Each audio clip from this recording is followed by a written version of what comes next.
The fire alarm monitoring system is the next system to be checked and inspected. The system will be inspected for both the manual and automatic component.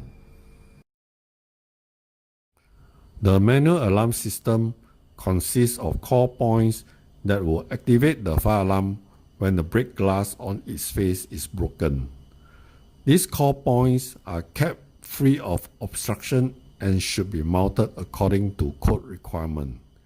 There should also be a zoning diagram next to the fire alarm panel to help locate the call point. The test on call point is basically to ensure general sounding, that the zones are correctly labeled, and that the alarm is audible and easily distinguished. Fault and alarm conditions and their respective audio alarms form part of the test. For the automatic component, the device for activating the system are heat or smoke detectors.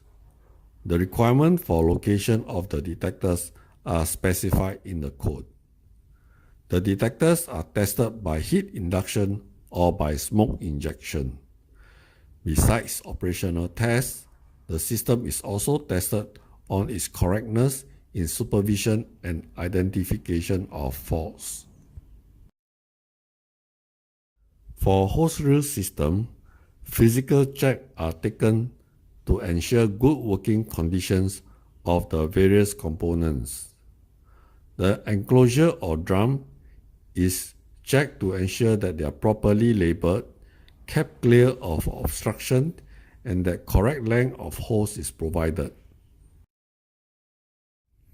Operational tests for hose reel will check the throw of the hose reel and that there should not be any leakage along any part of the system. The other test would be the status of changeover of pumps and the cut in and cut out points for the pump. For extinguisher, the other inspection would be to check that it is properly hung, and if it is contained inside a cabinet, keys are available from a break glass. The extinguisher should be easily accessible and have appropriate testing label from the testing body and has the latest servicing date. Fire hydrants are normally provided around the perimeter of a building and could be a public or private hydrant in nature. Private hydrants are painted with a yellow band to distinguish itself. The spindle chamber for the hydrant should always be visible and easily accessed without any obstructions.